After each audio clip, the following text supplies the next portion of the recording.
मैं नीचे नज़र किए उन लोगों के सामने बैठी थी। मेरा बस नहीं चल रहा था कि मैं अपनी खुशी का इजहार कैसे करूं।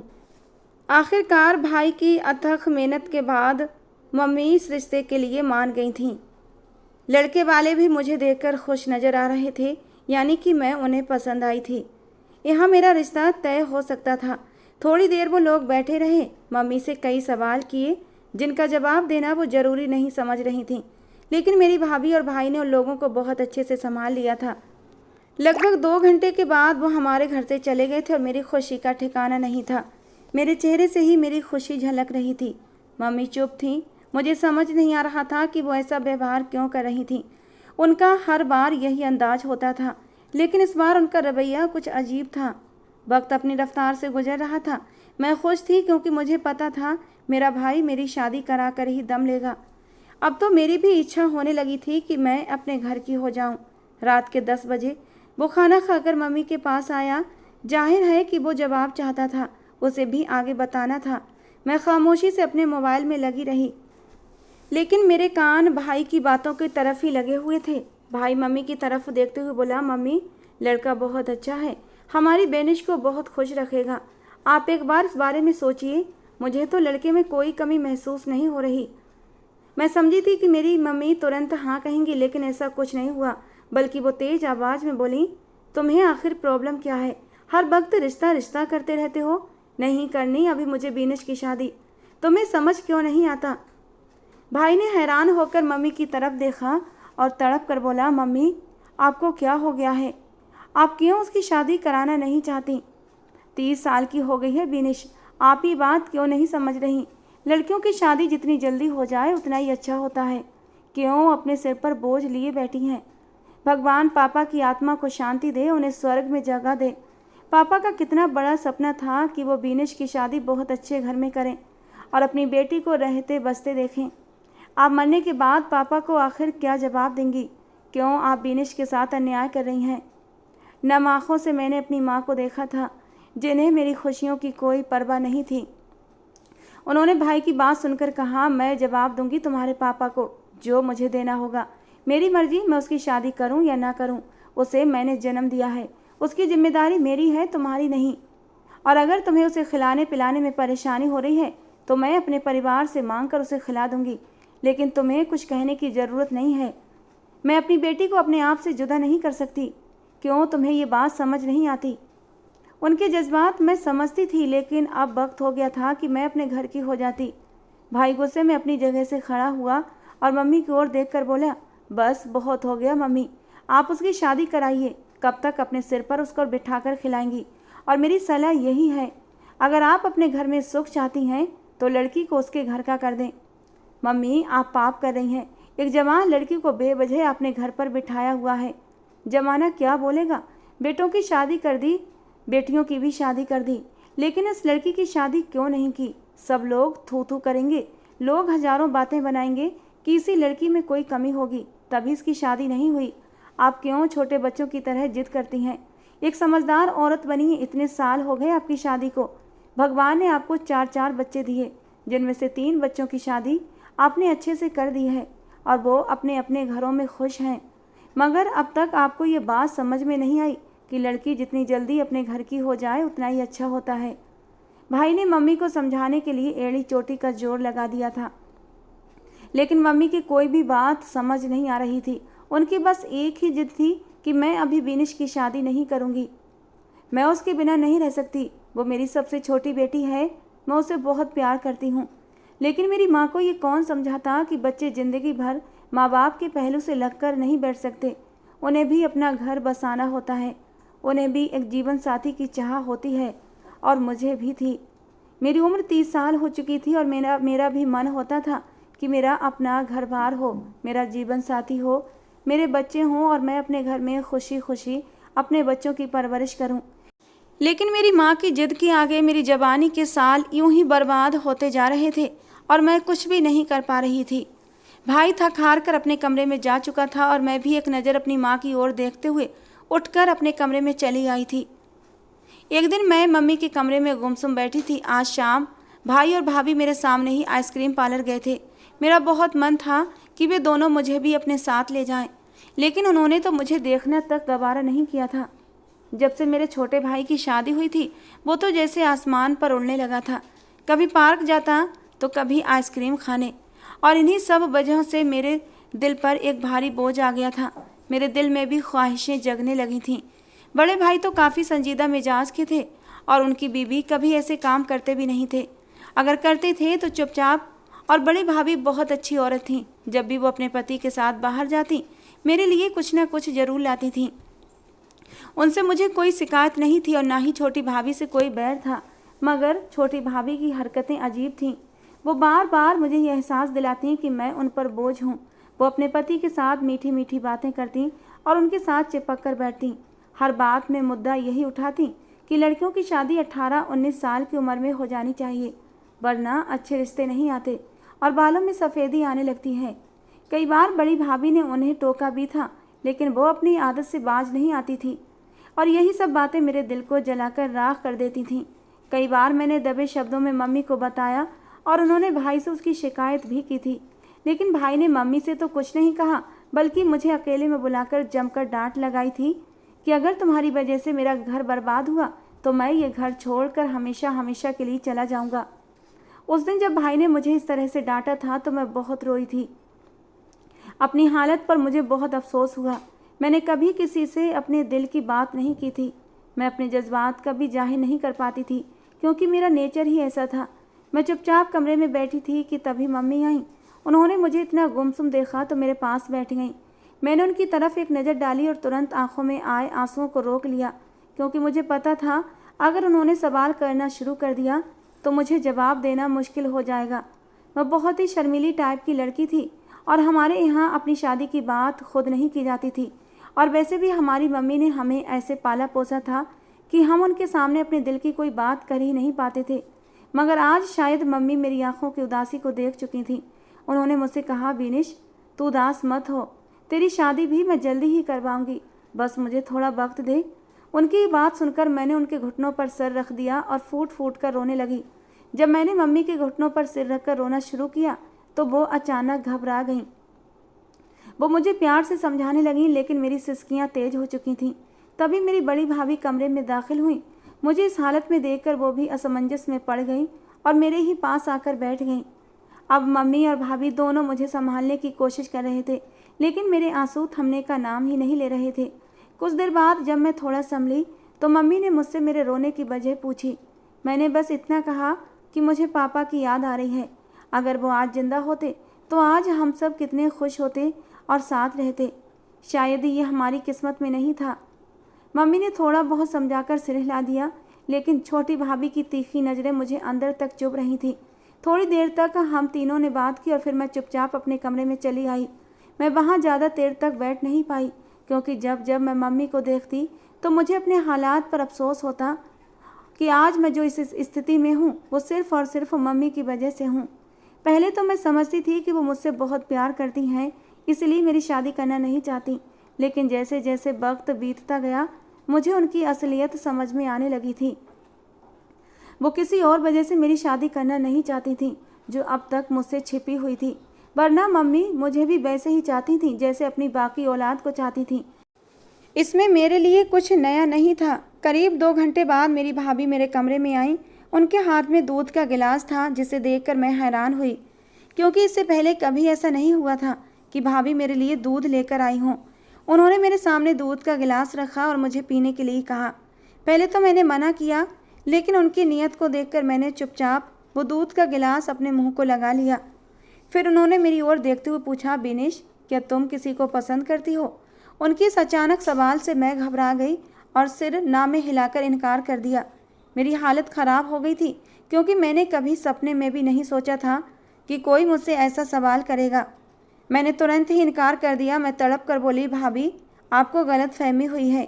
मुझे आज तक कोई भी लड़का पसंद नहीं आया, ना ही मैं ऐसा कोई काम करूँगी। आपको ऐसा क्यों लगा? तो उन्होंने मेरे सिर पर प्यार से हाथ रखा और बोली, गुड़िया मैं तुम्हारी भाभी हूँ और भाभी का स्थान भी माँ के बराबर ही होता है। हम सब जानते हैं कि तुम्हारी शादी की उम्र हो गई है, लेकिन मम्मी जी तुम्हारे लिए कोई रिश्ता पसंद ही नहीं कर रही। तुम्हारे भाई ने भी मम्मी जी को बहुत समझाया और मैंने भी कई बार उनसे बात करने की कोशिश की, लेकिन वो कहती हैं कि वो तुम्हारी शादी नहीं करना चाहती। अगर कोई अच्छा लड़का मिल गया तो शादी करवा देंगी। मेरी हालत तो उस इंसान जैसी थी जिसे बेगुनाह होते हुए भी दोषी ठहराया गया हो। मैं चुपचाप सिर झुकाए बैठी रही। अचानक उन्होंने मेरे गाल पर प्यार के साथ हाथ रखा और कहा, बेनिश, अगर तुम्हें कभी कोई लड़का पसंद आए तो मुझे ज़रूर बताना। मैं तुम्हारी हर मुमकिन मदद करूँगी। मुझे तुम्हारा घर बसाकर बहुत खुशी होगी। ये कहकर वो कमरे से चली गई, जबकि मेरी सिसकियाँ फिर से तेज हो गईं। मुझे बहुत दर्द हो रहा था कि लोग मुझे क्या से क्या समझने लगे थे। मैंने न कभी ऐसा सोचा था और न कभी सोच सकती थी। मेरे लिए मेरे पापा और मेरे भाइयों की इज्जत सबसे बढ़कर थी। अब मैंने सोच लिया था कि मैं हिम्मत करके मम्मी से बात करूंगी कि मुझे भी शादी के बंधन में बंधना है, मुझे भी शादी करनी है, क्योंकि अब मैं और ज़्यादा अपने भाइयों पर बोझ बनकर नहीं रहना चाहती। मैंने ये सब सोचकर सोने का फैसला किया, लेकिन मुझे नहीं पता था कि सुबह मेरे सामने कौन सी सच्चाई आने वाली है और उस सच्चाई के बाद मेरे साथ क्या होने वाला है। सुबह के वक्त मेरी आँख खुली। सबसे पहले नहा धोकर मैं फ्रेश हुई, भगवान जी को भोग लगाया, आरती की और भगवान जी से हाथ जोड़कर विनती करने लगी कि हे भगवान, मैंने जाने अनजाने जो पाप किए हैं उन्हें माफ़ कर देना और मेरे दिल को सुकून देना। मैंने कहा कि मैं अब कभी कोई शिकायत नहीं करूँगी। मैं हमेशा से यही करती थी, लेकिन फिर से भगवान से शिकायत लेकर बैठ जाती। मैं जानती थी कि सब्र करने वालों के साथ भगवान होता है, लेकिन मैं भी तो मिट्टी की बनी हुई थी। गलती हर इंसान से होती है, तो फिर भला मैं क्या चीज़ थी। थोड़ी देर तक मैंने गीता का पाठ किया और फिर मम्मी के कमरे की तरफ चल पड़ी। ये वक्त मुझे बिल्कुल सही नहीं लगा, क्योंकि इस वक्त सब लोग अपने अपने कमरों में सो रहे होते थे। जैसे ही मैं उनके कमरे के दरवाजे पर पहुंची थी, अचानक ही मुझे मम्मी की आवाज़ सुनाई दी। वो किसी से फ़ोन पर बात कर रही थी। उनकी आवाज़ में मुझे डर का एहसास हुआ। मैंने तुरंत दरवाज़ा थोड़ा सा खोला और अंदर झांक कर उनकी बातें सुनने लगी। और जैसे जैसे उनकी बातें मेरे कानों में पड़ती गईं, मेरा शरीर मानो भूकंप की चपेट में आ गया था। ऐसा लग रहा था जैसे पैरों तले से ज़मीन खिसक गई हो और आसमान मेरे सिर पर आ गिरा हो। मैंने कभी सपने में भी नहीं सोचा था कि मैं इस दोराहे पर आकर खड़ी हो जाऊंगी, जहां मुझे खुद को ही दोषी महसूस होगा। मेरी माँ इतनी परेशान थी, ये मैंने कभी सोचा भी नहीं था। मैं तो बस अपनी माँ को ही दोषी करार देती रहती थी कि उनकी वजह से ही मेरा घर अभी तक नहीं बसा। लेकिन आज जब मैंने अपनी माँ की तकलीफ़ महसूस की तो मेरा दिल भी रो पड़ा था। आज मुझे समझ आ गया था कि मेरी माँ मेरी शादी क्यों करना नहीं चाहती। मैं चुपचाप अपने कमरे में वापस आई और एक बार फिर भगवान के सामने गिर पड़ी। मैंने दिल की गहराइयों से दुआ मांगी कि मैंने अपनी माँ के बारे में जितनी भी गलत बातें की हैं, भगवान तू मुझे माफ़ कर दे। मैं बेवजह ही उन पर इल्ज़ाम लगाती रही थी कि उनकी वजह से मेरा घर नहीं बसा, लेकिन इन सब बातों के पीछे तो कोई और था और मैं समझ नहीं पाई थी कि वो ऐसा क्यों कर रहा है। अब मैंने ठान लिया था कि मैं सच्चाई का पर्दा फाश करके ही दम लूँगी। मैं कब तक इस तरह खुद को घर में कैद रख सकती थी? कब तक मैं अपने जीवन साथी को चुन नहीं सकती थी? ये सवाल मेरे दिमाग में हथौड़ों की तरह बज रहा था। यही सब सोचते सोचते मेरी आँख लग गई थी, मुझे पता ही नहीं चला। और लगभग दोपहर के 2 बजे जब मेरी आँख खुली तो कमरे में अंधेरा छाया हुआ था, खिड़कियाँ बंद थीं। शायद मम्मी ने आकर ऐसा किया था। मुझे हैरानी भी हुई और डर भी, क्योंकि जो बातें मैंने सुनी थी उसके बाद मुझ में अब और सहन शक्ति नहीं बची थी कि मैं चुपचाप सब कुछ सहती रहती। मेरी छोटी और बड़ी भाभी दोनों दोपहर का खाना बनाने में व्यस्त थीं। मैंने दोनों को देखा और मुस्कुराई, फिर अपना नाश्ता तैयार करने लगी। बड़ी भाभी मेरी मुस्कुराहट का जवाब मुस्कुराहट से देने लगी, जबकि छोटी भाभी ने नाक बहुत सिकोड़ ली थी। शायद उसे मेरा दोपहर तक सोना पसंद नहीं आया था। मुझे भी वो कुछ खास पसंद नहीं थी, इसलिए उसकी किसी भी हरकत का मुझ पर कोई असर नहीं हुआ। मैंने चुपचाप अपना नाश्ता बनाया और वहीं रसोई में बैठकर खाने लगी। इसी दौरान बड़ी भाभी ने मुझसे कई बातें भी की, जिसका मैंने बहुत ही शांति से जवाब दिया। अब मैं मम्मी के कमरे की ओर बढ़ रही थी। आज मैं उनसे वो सारे सवाल पूछना चाहती थी जो मेरे मन में घूम रहे थे। मैंने हिम्मत जुटाई और मम्मी के कमरे की ओर चल पड़ी। मैंने ठान लिया था आज मैं उनसे उन सवालों का जवाब लेकर ही रहूँगी जो वो अब तक मुझसे छुपाती आई थी। कब तक वो इस बोझ को अपने सीने में दबाए रखेंगी? मैंने ठान लिया था कि अब इस सच्चाई से पर्दा उठाकर ही रहूँगी। और जैसे ही मैंने उनके कमरे का दरवाज़ा खोला तो वो बिस्तर पर बैठी कोई धार्मिक किताब पढ़ रही थी। मैंने गहरी सांस ली और उनके पास जाकर बैठ गई। उन्होंने एक नज़र मुझ पर डाली, फिर से अपने काम में लग गईं। मैंने उनके घुटनों पर हाथ रखा और लंबी चुप्पी के बाद उनसे कहा, मम्मी ये विकास कौन है? मेरे ये सवाल पूछते ही मम्मी ने तुरंत अपनी आंखें खोलीं और मुझे हैरानी से देखा। उनकी आंखों में साफ तौर हैरानी छलक रही थी।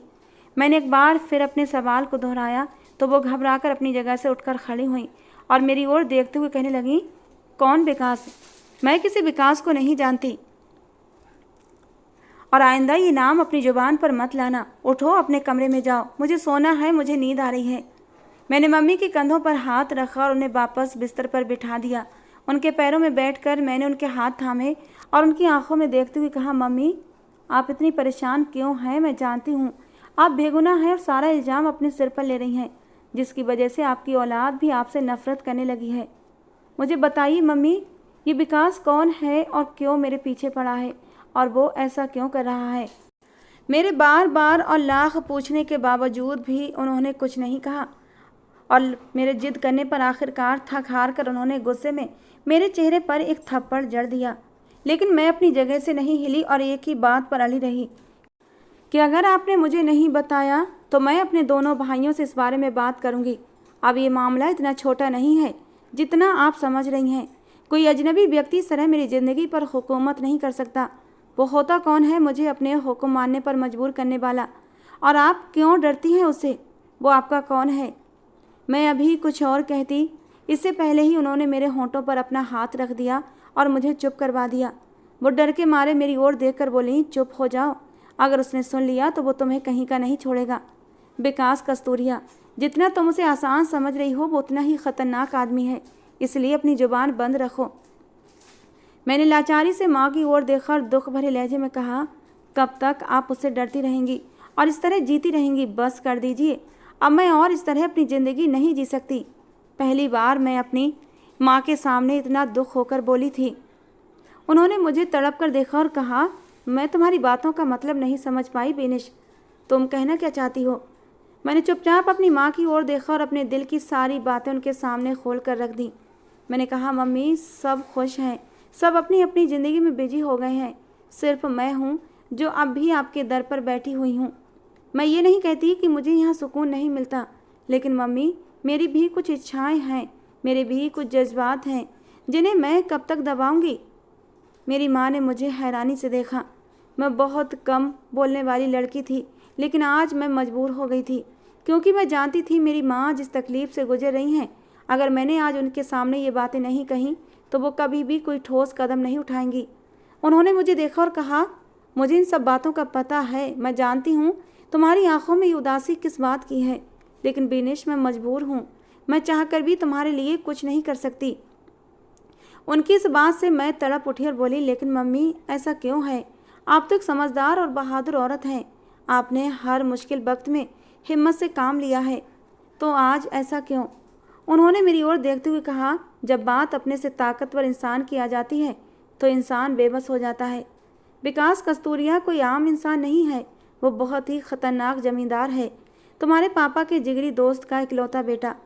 जब तुम 22 साल की थी तो वो अपने पापा के साथ हमारे घर आया था। तुम तो जानती हो, जब भी कोई मर्द मेहमान हमारे घर आते थे तो मैं तुम दोनों बहनों को उनके कमरे में भेज दिया करती थी, लेकिन उस दिन इत्तेफाक से विकास की नज़र तुम पर पड़ चुकी थी। तुम्हारे पापा से उनके दोस्त ने जब विकास के रिश्ते की बात की तो तुम्हारे पापा ने मना कर दिया, क्योंकि विकास एक अच्छा इंसान नहीं है, वो बहुत जालिम व्यक्ति है। उसके पास पूरे 22 गांव हैं और वो उन गांवों का सरदार है। मुझे डर लगता है कि अगर तुम्हारी शादी मैंने उससे कर दी तो वो तुम्हें बर्बाद कर देगा। तुम्हारे पापा के मरने के बाद मैंने फ़ौरन तुम्हारी शादी करने की कोशिश की, लेकिन उसने ऐन वक्त पर तुम्हारे होने वाले पति पर हमला करवा दिया था, जिसकी वजह से तुम्हारे ससुराल वालों ने रिश्ता तोड़ दिया। फिर उसने मुझे धमकी दी कि अगर मैंने तुम्हारी शादी किसी और से करने की कोशिश की तो वो मुझे भी ख़त्म कर देगा। वो चाहे तो तुमसे जबरन शादी कर सकता है, लेकिन उसकी एक ही जिद है, जब तक मैं खुशी खुशी तुम्हारा हाथ उसके हाथ में नहीं दूंगी वो शादी नहीं करेगा। इसी वजह से उसने अब तक खुद भी शादी नहीं की और तुम्हें भी नहीं करने देता। मैं ये हकीकत सुनकर हैरान रह गई थी। ये कौन शख्स है? मैंने फ़ौरन उसकी तस्वीर देखनी चाहिए तो माँ ने उसका एक एल्बम मेरे सामने रख दिया। विकास बहुत ही खूबसूरत था, चौड़ी छाती, ऊंचा लंबा कद। उसे देखकर मैं दंग रह गई थी। मैंने हैरानी से अपनी माँ की ओर देखा और कहा, माँ फिर आपने कभी भाइयों को या फिर मुझे क्यों नहीं बताया कि कोई शख्स मेरे पीछे इतना पागल है कि वो खुद भी अपनी ज़िंदगी बर्बाद कर रहा है और मेरी भी कर रहा है। माँ ने कुछ देर की खामोशी के बाद एक बात कही जिसे सुनकर मैं सन्न रह गई। माँ ने कहा, जब तुम्हारे पापा ने इस रिश्ते से इनकार किया था तो विकास बहुत गुस्से में आ गया था। उसने तुम्हारे पापा पर भी हमला करवाने की कोशिश की, लेकिन तुम्हारे भाई उस वक्त बीच में आ गए थे, इसलिए तुम्हारे पापा सुरक्षित रह सके थे। लेकिन भगवान को कुछ और ही मंजूर था। उनके मरने के बाद उसने मुझे एक धमकी भरा खत भेजा कि अगर इस बात की भनक तुम्हारे बेटों तक पहुंची तो मैं उन्हें भी तुम्हारे पति के पास पहुंचा दूंगा। या तो चुपचाप बीनिश की शादी मेरे साथ कर दो या फिर पूरी ज़िंदगी उसे अपने पास बिठा कर रखो। अपने जीते जी मैं बीनिश को किसी और का नहीं होने दूंगा। मैं मजबूर हूँ बीनिश, मैं कुछ नहीं कर सकती। मैं अपने बच्चों की ज़िंदगी इस तरह बर्बाद नहीं कर सकती। मुझे माफ़ कर दे मेरी बच्ची। न जाने वो तुम्हारे साथ कैसा सलूक करेगा। मैं नहीं चाहती कि तुम 1000 मौत मरो। कुंवारी बेटी हमें कबूल है, लेकिन मरी हुई बेटी हरगिज नहीं। उनकी आंखों में दर्द साफ नज़र आ रहा था। तब मैं समझी कि मेरी माँ हर किसी की बात क्यों ठुकरा देती थी, भाइयों के लाए रिश्ते को क्यों मना करती थी, मेरी उदास आंखें देखकर भी खुद को क्यों रोक लेती थी। मैंने गहरी सांस ली और विकास कस्तूरिया से मिलने की बात कही। मेरी माँ ये सुनकर गुस्से में आ गई और उन्होंने साफ कह दिया कि ऐसा कभी नहीं होगा। मैं तुम्हें ऐसा कोई कदम नहीं उठाने दूंगी जिससे तुम्हारी जान को खतरा हो। लेकिन मैंने अपनी माँ को समझाया कि मोहब्बत करने वाले कभी भी अपने महबूब को नुकसान नहीं पहुँचाते। इससे पहले कि देर हो जाए आप मेरी एक बार विकास से मुलाकात करवा दें ताकि मैं उससे मिलकर मसले का हल निकाल सकूं। माँ मना कर रही थी, लेकिन मैंने ज़बरदस्ती उनसे विकास का नंबर लिया और अपने फ़ोन से उसे कॉल की। उसकी तो बाँछें खिल गई थीं जब मैंने उसे बताया कि मैं बेनिश बात कर रही हूँ। मैं हैरान थी कि वो शख्स मेरे बारे में कितना जानता था। मैंने उसे एक होटल में मिलने का वक्त तय किया। वहाँ पहुँचकर जब मैंने उसे देखा तो उसकी पर्सनालिटी देखकर मैं हैरान रह गई थी। मैंने उससे जाकर सबसे पहले यही शिकायत की कि अगर तुम मुझसे मोहब्बत करते हो तो मेरे पापा पर हमला क्यों किया, मेरी माँ को धमकी भरे ख़त क्यों भेजे, उन्हें इतनी तकलीफ़ क्यों दी। वो सिर्फ इतना बोला, सिर्फ आपके लिए मैं आपको हासिल करना चाहता था, लेकिन आपकी माँ ने साफ मना कर दिया था कि वो मुझसे आपकी शादी नहीं कर पाएंगी और मेरे पास कोई दूसरा रास्ता नहीं बचा था। और फिर मैंने कुछ सोचकर उस आदमी के साथ अपनी शादी के लिए रजामंदी दे दी, क्योंकि मुझे लगा कि मोहब्बत करने वाले अपने महबूब को तकलीफ़ नहीं देते। बाकी सब तो किस्मत का खेल था। मैंने भगवान को साक्षी मानकर विकास के साथ 7 फेरे लिए। शादी में ना तो मेरी माँ की मर्जी शामिल थी और ना ही मेरे भाइयों की। जब उन्हें विकास के बारे में पता चला तो दोनों गुस्से में आ गए थे, लेकिन माँ के समझाने पर चुप हो गए। मेरी शादी बहुत ही सादगी से हुई और मैं उसके साथ उसकी हवेली चली आई। इस बार भगवान ने मेरे सब्र का फल विकास की सूरत में मुझे दे दिया था। उसने मुझे इतना प्यार और मान सम्मान दिया कि वो सब देखकर मेरी माँ भी रो पड़ी थी। उन्होंने अफसोस किया कि इतने साल मेरे बर्बाद क्यों किए।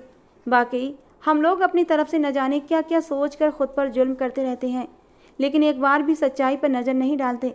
मैंने सब कुछ छोड़कर मोहब्बत को चुना था और इसीलिए मेरी ज़िंदगी अब बहुत खूबसूरत हो गई थी। दोस्तों, आज की हमारी ये कहानी कैसी लगी ज़रूर बताना। पसंद आई हो तो प्लीज़ लाइक करना। रोज़ एक नई कहानी सुनने के लिए हमारे चैनल को भी सब्सक्राइब करना। मिलते हैं दोस्तों अगली किसी नई कहानी के साथ।